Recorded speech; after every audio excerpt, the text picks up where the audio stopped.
Hello everyone, welcome to the channel, and in this video we will discuss the glossary of lesson 2. So let's start our class. Lesson 2, Management, Classical School of Thought, and the first glossary word is Classical Management Theory. It is a management style that emphasizes hierarchy, specialized roles and single leadership for maximum workplace efficiency. इसे management के style के रूप में माना जाता है जहाँ पर इनका काम क्या रहता है, जो भी उनके हायरार्की है उसको एम्फेसाइज करना, स्पेशलाइज्ड रोल्स को और एक सिंगल लीडरशिप बना के चलना, इस तरीके से करना जिससे वर्क प्लेस पे मैक्सिमम एफिशिएंसी को अचीव किया जा सके। जैसे कि वर्क प्लेस पे काफ़ी सारे पर्सन रहते हैं, एज ए एम्प्लॉय वो काम करते हैं, सभी के अपने अपने रोल्स रहते हैं, सभी के अपने अपनी रिस्पॉन्सिबिलिटीज़ रहती है जो कि पहले से ही एक्सप्लेन किया जाता है संगठन के द्वारा। तो यहाँ पर क्या है कि क्लासिकल मैनेजमेंट के अंदर इन सारी चीज़ों को बताया जाता है, जहाँ पर उनका हायरार्की को एम्फेसाइज करना हो गया, रोल्स को स्पेशलाइज्ड करना और लीडरशिप को, सिंगल लीडरशिप को इस तरीके से करना कि यहाँ पर मैक्सिमम जो दक्षता है, क्षमता है, उसको यहाँ पर अचीव किया जा सके। तो ये था first glossary word. Now second is human behaviour approach. It is the result of ideas.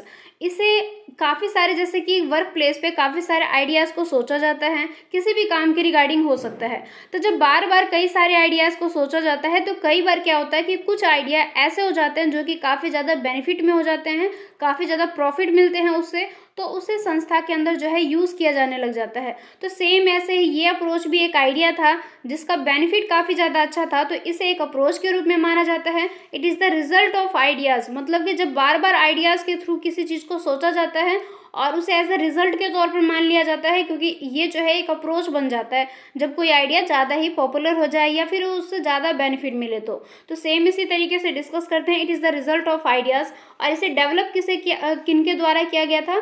Behavioural scientist के द्वारा। और वो देखते हैं कि organisation as a collection of people working towards specific goals, कि ये देखते हैं कि कोई भी जो संगठन है वहाँ पर कलेक्शन ऑफ पीपल है, मतलब कि वहाँ पर लोगों का समूह पाया जाता है, कलेक्शन पाया जाता है, काफ़ी सारे नंबर्स में वहाँ पर लोग रहते हैं, पीपल रहते हैं, और सभी जो है वर्क किस लिए करते हैं? एक स्पेसिफिक गोल को अचीव करने के लिए वो सारे जो है वहाँ पे वर्क करते हैं। Because management एंटेल्स getting things done through people, management studies must centre और ह्यूमन बिहेवियर, क्योंकि किसी भी मैनेजमेंट के अंदर, प्रबंध के अंदर काफ़ी सारी चीज़ों का यूज़ किया जाता है, किनके द्वारा? पीपल के थ्रू यूज़ किया जाता है, कंप्लीट किया जाता है, डन किया जाता है, और इस तरीके से मैनेजमेंट स्टडीज़ जो है पूरा सेंटर हो जाता है मानव के व्यवहार के ऊपर। तो ये था हमारा सेकंड ग्लोसरी। थर्ड है management. Management is the administration of an organisation. Management को किस तरीके से डिस्क्राइब किया जाता है? जैसे कि जब हम लेसन को डिस्कस करते हैं तो वहाँ पर काफ़ी सारे टाइप्स की बातें बताई जाती है, लाइक कोई भी जो संस्था है वो किस तरीके से है, वो बिजनेस भी हो सकते हैं, एक नॉन प्रॉफिट वाली भी संस्था हो सकती है, या फिर एक सरकारी संस्था भी हो सकती है, मतलब कि वो गवर्नमेंट के अंडर काम करने वाली एक बॉडी भी हो सकती है। तो मैनेजमेंट के काफ़ी सारे रोल्स पाए जाते हैं। It is the art and science of managing a company resources, और कंपनी के रिसोर्सेज को मैनेज करने के लिए जो मैनेजमेंट है एक आर्ट भी हो जाता है और एक साइंस भी हो जाता है। लेसन नंबर फर्स्ट में इसको हमने डीपली डिस्कस किया था, जहाँ पर हमने ये देखा था कि मैनेजमेंट को एज अ आर्ट भी कंसीडर किया जाता है और एज अ साइंस भी कंसीडर किया जाता है, मतलब कि माना जाता है। आर्ट भी इसलिए माना जाता है क्योंकि उसमें आर्ट वाली चीज़ें बहुत सारी है, साइंस इसलिए माना जाता है क्योंकि उसमें साइंटिफिक चीज़ों का काफ़ी ज़्यादा यूज़ है और साइंटिफिक तौर पर काफ़ी सारे डिस्क्राइब किया जाता है। तो मैनेजमेंट को साइंस और आर्ट दोनों के रूप में ही माना जाता है, जहाँ पर आर्ट और साइंस के यूज़ के हेल्प से जो मैनेजिंग का काम किया जाता है कंपनी के रिसोर्सेज का। नेक्स्ट है मैनेजर, और मैनेजर एक पर्सन है, तो उस पर्सन के बारे में डिस्कस करेंगे। A manager is someone who is in charge of supervising and motivating employees as well as directing an organization progress।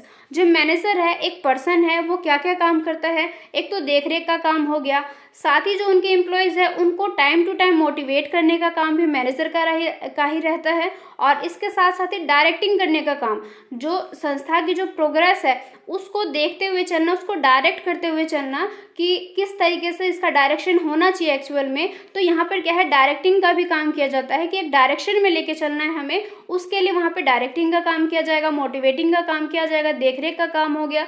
ये सारे काम जो है एक मैनेजर के द्वारा किया जाता है। अब मैनेजर इज समवन, और फिर इसको हम और भी तरीके से एक्सप्लेन कर सकते हैं, क्योंकि एक ही काम, तो एक सिंगल काम तो रहता नहीं है मैनेजर का, जो हम एक सिंगल वर्ड में इसको एक्सप्लेन करेंगे। अब ये बता रहे हैं कि जो मैनेजर है वो एक ऐसा पर्सन रहता है who is in charge of customer service, और उसका और भी काम हो सकता है लाइक कस्टमर को सर्विस प्रोवाइड करना।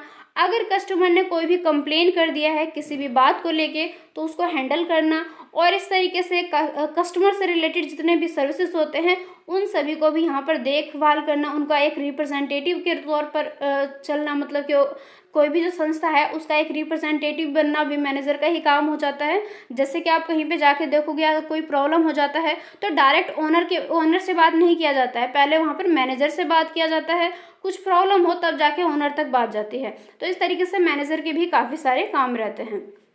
Now next is modern management approach. अब जैसे हमने क्लासिकल को डिस्कस किया, अब हम मॉडर्न मैनेजमेंट की बात करेंगे कि जो एक मॉडर्न मैनेजमेंट किस तरीके से एक्सप्लेन करते हैं, ये भी एक अप्रोच ही बन जाता है। According to modern management theory, employ work for a variety of reason, मतलब कि जो एम्प्लॉय है किसी एक रीज़न की वजह से काम नहीं करते कि उनको बस सैलरी चाहिए या फिर उनको बस एक काम करना है, इसलिए यहाँ पर वैरायटी ऑफ रीज़न का मतलब है कि बहुत सारे रीज़न होते हैं किसी भी एम्प्लॉय के काम करने का। जैसे कि एक तो ये हो गया कि अचीविंग सेटिस्फैक्शन, अपनी सेटिस्फैक्शन के लिए भी काम करते हैं, अपनी खुशी के लिए, हैप्पीनेस के लिए भी करते हैं, और अपनी मनपसंद की एक लाइफस्टाइल को भी जीने के लिए जो है वो वहाँ पर वर्क करते हैं। क्योंकि मनपसंद लाइफ कैसे जी सकते हैं, जब उनके पास में सैलरी के थ्रू अमाउंट आएगा, पैसा आएगा, और उस रुपये से वो खर्च करके अपनी लाइफस्टाइल को काफ़ी बेहतर बनाएंगे। तो इस तरीके से काफ़ी सारे रीज़न होते हैं।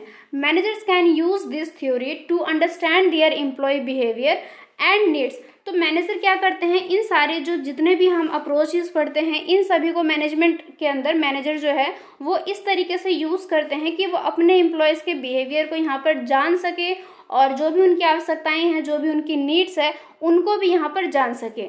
दे can implement strategies to meet those needs and support their skill development over time. और इसी के साथ साथ ही जो भी उनको लगता है कि जो भी रणनीतियाँ, नीतियाँ वहाँ पर एक्चुअल में होना चाहिए उनके एम्प्लॉयज़ के अकॉर्डिंग, तो उन सभी चीज़ों को लाया जाता है, इम्प्लीमेंट किया जाता है, सपोर्ट दिया जाता है, और जो भी उनके स्किल डेवलपमेंट के लिए टाइम टू टाइम एक जो भी नीड है उन सभी को भी वहाँ पे प्रोवाइड किया जाता है। तो काफ़ी सारे काम रहते हैं इस तरीके से, और इसे हम मॉडर्न के अंदर इंक्लूड करते हैं, क्योंकि क्लासिकल में एम्प्लॉयज़ के ऊपर इतना ध्यान नहीं दिया जाता है, बट मॉडर्न में मेनली जो है वो एम्प्लॉयज़ के ऊपर भी ध्यान दिया जाता है, जैसे कि ये सारे उनके रीज़न हो जाते हैं।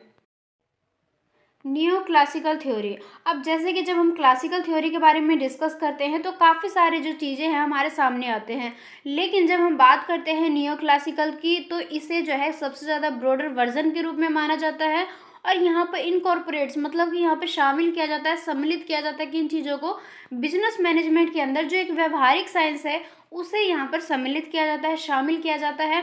और अकॉर्डिंग टू दिस, और अगर हम इस क्लासिकल थ्योरी के बारे में डिस्कस करें तो इसके अकॉर्डिंग बताया जाता है कि the organisation is a social system. यहाँ पर बताया जाता है कि कोई भी जो संगठन है वो एक सोशल सिस्टम बन जाता है, जहाँ पर जिसमें जो परफॉर्मेंस है वो यहाँ पर इन्फ्लुएंस किया जाता है ह्यूमन एफर्ट्स के द्वारा। तो ये हो गया एक क्लासिकल थ्योरी के बारे में। और नेक्स्ट है फिर पीस वे सिस्टम। जैसे कि जब हमने क्लास को डिस्कस किया था मीन्स लेसन 2 को, तो वहाँ पर क्या है हमने वेजेस सिस्टम के बारे में बात किया था कि जो भुगतान किया जाता है, जो मजदूरी प्रदान की जाती है वो पीस के हिसाब से। जैसे कि आपने आसपास में भी देखा होगा कि कई सारे काम ऐसे किए जाते हैं जहाँ पर जो है अमाउंट जो है एक्चुअल में जो अमाउंट उनको जो मजदूरी के तौर पर या सैलरी के बेस पर मान लो जो उनको पे किया जाता है वो इस बेस पर नहीं किया जाता है कि उन्होंने महीने के इतने दिन काम किए हैं या फिर इतने घंटे काम किए, उसके बेस पर उनको नहीं दिया जाता है। उनको जो अमाउंट पे किया जाता है वो इस बेस पर किया जाता है कि उन्होंने कितने पीस का निर्माण किया है, कितने पीस को उन्होंने तैयार किया है। तो ये जो पीस बेस सिस्टम है वही चीज़ है जहाँ पर हम पीस के ऊपर बात करेंगे। पीस रेट पे जो है यहाँ पर जो एम्प्लॉयज़ है उनको पे किया जाता है यूनिट के बेस पर, मतलब कि कितने यूनिट जो है उन्होंने मैन्युफैक्चरिंग की है या फिर बनाया है, निर्माण किया, इस तरीके से। जैसे कि एग्जाम्पल के लिए नंबर ऑफ चेयर्स और बल्ब। सो यहाँ पर क्या देखा जाएगा कि उन्होंने कितने चेयर्स का निर्माण किया, जैसे कि 1 चेयर 2 चेयर, कितने कुर्सी उन्होंने बना के रेडी कर दिया है, और जितने कुर्सी वो वहाँ पर बना के रेडी कर देंगे उनको उसी के हिसाब से, उसी के बेस पर उनका अमाउंट पे किया जाएगा।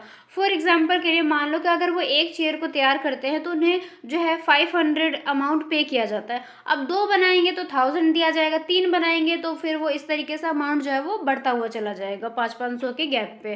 तो ये होता है पीस बेस सिस्टम, जहाँ पर पीस के हिसाब से पेमेंट किया जाता है कि कितने पीस का निर्माण किया है, और यहाँ पर जो है टाइम कितना स्पेंड किया है अपने जॉब पर, या कितना मंथ के कितने दिन उन्होंने काम किया। इस तरीके से कोई भी मेजरमेंट या कोई भी जो है वहाँ पर नहीं देखा जाता है। वहाँ पर सिर्फ और सिर्फ पीस के हिसाब से जो है वो चेकआउट किया जाता है, या फिर इसी तरीके से पूरा जो है कामकाज को तैयार कर लिया जाता है कि जितने पीस बनाएंगे उतना उनको अमाउंट पे किया जाएगा। बस सिंपल सी चीज़ है, इसमें कोई बहुत ज़्यादा टफ जो है ये नहीं है, बस सिंपल सा चीज़ है कि पीस के हिसाब से अमाउंट को पे किया जाएगा। नेक्स्ट है principles of management. Management principles are broad and general guidelines for decision making and behaviour. अब जैसे कि देखो इस चीज़ के बारे में हम बार बार डिस्कस कर चुके हैं कि मैनेजमेंट के जो सिद्धांत है वो काफ़ी ज़्यादा ब्रॉड एरिया इनका काफ़ी ज़्यादा विस्तृत है, और इसमें काफ़ी सारे जनरल गाइडलाइंस देते हैं जिसके बेस पर है जो डिसीजन लिया जाता है। मतलब कि जो गाइडलाइंस होते हैं ये किन के लिए होते हैं, डिसीजन मेकिंग के लिए या फिर बिहेवियर, मतलब कि किस तरीके से व्यवहारिक काम को किया जाएगा, या व्यवहार किस तरीके से एक पर्यावरण बना रहेगा, डिसीजन किस तरीके से लिया जाएगा। ये सारा काम कौन करता है, मैनेजमेंट करते हैं। तो मैनेजमेंट के लिए जो प्रिंसिपल्स को निर्मित किया जाता है या निर्माण किया जाता है वो इसीलिए ताकि उनके अकॉर्डिंग ही काम को कंप्लीट किया जा सके। और इसी के साथ में देखो कि वहाँ पर जैसे कि ऑनेस्टी हो गया, या कितने बिहेवियर में, कितने मैनर्स में काम को करते हैं, ये सारी जो चीज़ें हैं वो प्रिंसिपल्स बन जाते हैं मैनेजमेंट के अंदर। फिर नेक्स्ट है फिर साइंटिफिक मैनेजमेंट। अब जैसे कि देखो हमने लेसन में डिस्कस किया था कि FW जो टेलर है उन्होंने साइंटिफिक मैनेजमेंट का निर्माण किया, तो उनको पिता के रूप में भी माना जाता है, क्योंकि उन्होंने ही साइंटिफिक मैनेजमेंट को ऊपर काफ़ी ज़्यादा उन्होंने उसके ऊपर अपना जो एक बोलते हैं ना कि उन्होंने अपना पूरा उस पर रिसर्च किया और काफ़ी सारी चीज़ों को जाना, लोगों के बीच में शेयर किया। तो FW टेलर ने साइंटिफिक मैनेजमेंट को लेकर काफ़ी सारी चीज़ों को बताया है, और साथ ही इनका जो उनका जो भी रोल था इन चीज़ को लेकर वो काफ़ी ज़्यादा सक्सेसफुल रहा, क्योंकि उन्होंने जिस भी चीज़ को एक्सप्लेन किया वो एक्चुअल में रियलिटी में भी काफ़ी ज़्यादा यूज़ वाली चीज़ है। और इसी के साथ में यहाँ पर क्या हो जाता है कि it employs scientific method to determine the most efficient manufacturing process in order to boost productivity. और इसी के साथ में जैसे कि अगर एम्प्लॉयज़ जो है वो साइंटिफिक मेथड का यूज़ करते हैं तो उससे क्या है कि कितना ज़्यादा एफिशिएंट मैन्युफैक्चरिंग प्रोसेस होगा, कितना ज़्यादा ब्रॉडर होगा, बूस्ट होगा प्रोडक्टिविटी। ये सारी चीज़ों का जब अगर हम वहाँ पे मेजरमेंट करें या उन सभी चीज़ों को जब हम नापते हैं, मापते हैं, तो यहाँ पर साइंटिफिक मैनेजमेंट का काफ़ी ज़्यादा रोल है। और FW टेलर ने इनके ऊपर काफ़ी कुछ रिसर्च किया, तो उन सारी चीज़ों की यहाँ पर हेल्प ली जाती है। बस सिंपल सा था यहाँ पर चैप्टर के बारे में जो है वो काफ़ी बड़े बड़े नहीं थे, मतलब शॉर्ट में था, बस एक तरीके से जैसा हम मीनिंग समझते हैं किसी चीज़ का सेम इसी तरीके से थे। और इसी के साथ में पूरा कंप्लीट हो गया। इस लेसन में इतने ही थे। आई होप आपको समझ में आ गया होगा, क्योंकि ये सारी जो चीज़ें हैं हमने लेसन में ही काफ़ी डीपली समझ लिया था, तो यहाँ पर इतना ज़्यादा डीपली डिस्कस करने का कोई मतलब नहीं था। तो हमने शॉर्ट में सारी चीज़ों को समझ लिया। फिर भी अगर आपको कोई भी डाउट हो तो आप बता सकते हो। अगर आपको क्लासेस पसंद आई, वीडियो पसंद आए, तो प्लीज़ लाइक करना, शेयर करना और चैनल को सब्सक्राइब कर लेना, क्योंकि इस चैनल पे आपको काफ़ी सारी क्लासेस मिल जाएंगे। आप प्लेलिस्ट में जाके चेक कर सकते हो। और अगर वीडियो पसंद है तो लाइक ज़रूर से करना। तो बस इस वीडियो में बस इतना ही। थैंक यू सो मच देखने के लिए। और इसकी PDF आपको हमारे स्टडी विद ड्रीम जो टेलीग्राम पे जो ग्रुप है वहाँ पर आपको मिलेगी, तो आप वहाँ से इस PDF को डाउनलोड कर लेना। Thank you so much, thanks for watching.